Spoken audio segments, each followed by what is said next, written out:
Marc est le papa de Victor, un petit garçon âgé de 7 ans. Il explique que son fils est souvent très impulsif dans ses gestes et ses mouvements et qu'il manque parfois de précision. Il se demande comment l'accompagner pour que cela n'ait pas trop de répercussions à l'école.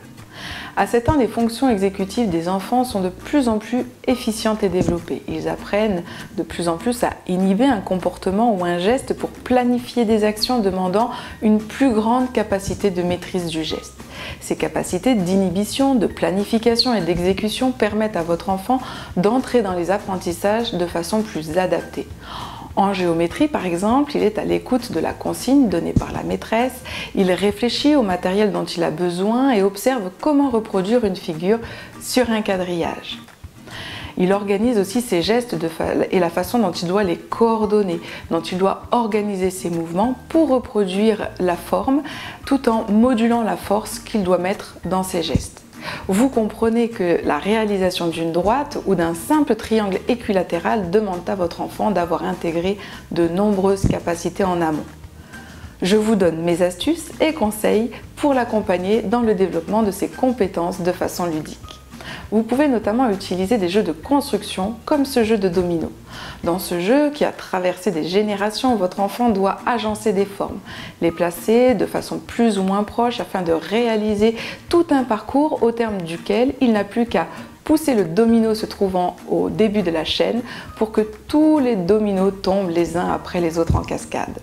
Dans un premier temps, laissez votre enfant ouvrir et découvrir les différents objets et obstacles. Il doit comprendre par lui-même comment ces objets fonctionnent et comment il doit les mettre dans le parcours des dominos. Puis réaliser les premières constructions en coopération.